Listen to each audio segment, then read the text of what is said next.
Husband was shocked to discover that he had been paying their house rent to his wife, who turned out to be the landlady of the house he was renting. Episode 2. David woke early the next morning, his mind still reeling from the previous night's turmoil. The hours had ticked by painfully slowly, his restless thoughts refusing to allow him even a moment of peace. The children were still asleep, curled up under mismatched blankets on the couch and the thin mattress that doubled as a bed for all three of them. Sarah, as always, was impeccably composed as she prepared to leave for work. She left without a word, not even acknowledging the faint hope in David's eyes that she might offer some kind of reassurance. Once she was gone, he knew he couldn't let another day pass without doing something.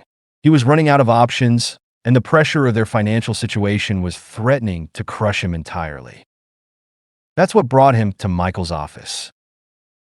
Michael had been an old friend from university, someone David had always admired for his easy charm and natural intelligence. Now a successful lawyer with a polished office and a name on the door, Michael seemed worlds away from the shabby apartment and endless struggles that had come to define David's life. "David," Michael greeted him warmly as he entered the spacious office.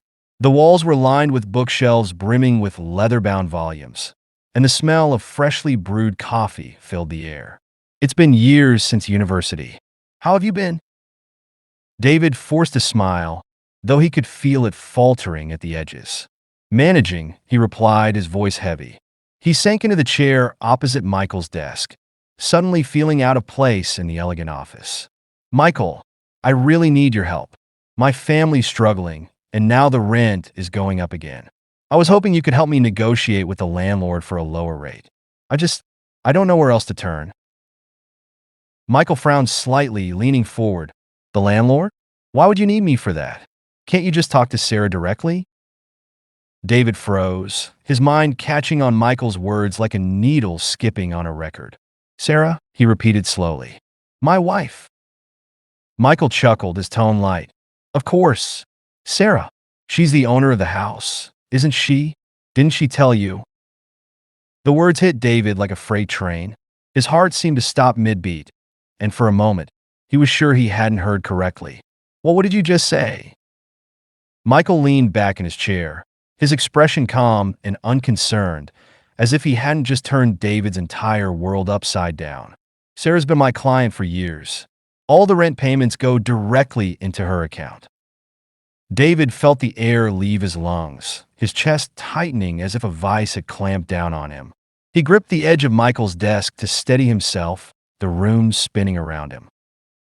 That can't be right," he stammered, his voice barely more than a whisper.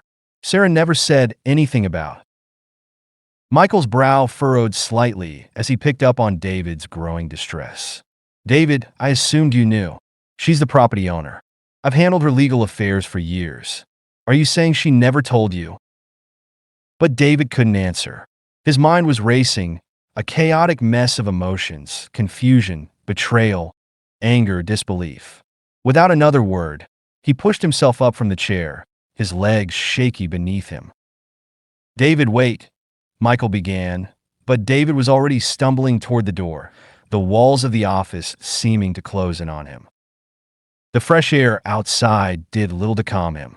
His hands trembled as he pulled his phone from his pocket, staring at the screen without really seeing it. He wanted to call Sarah, to demand answers, but what would he even say? What explanation could she possibly give for keeping something like this from him? He started walking, his steps aimless but brisk, as if moving would somehow keep the storm of emotions from consuming him entirely. Memories of their years together flashed through his mind. Their early days as a couple, their shared dreams of building a life together, the promises they had made. How could she have hidden something so monumental from him? By the time he returned to the apartment, the children were awake, their laughter a stark contrast to the turmoil raging inside him. He managed a weak smile as Emma rushed to hug him, her small arms wrapping tightly around his waist. "Daddy, you're home," she exclaimed, her eyes shining with pure joy.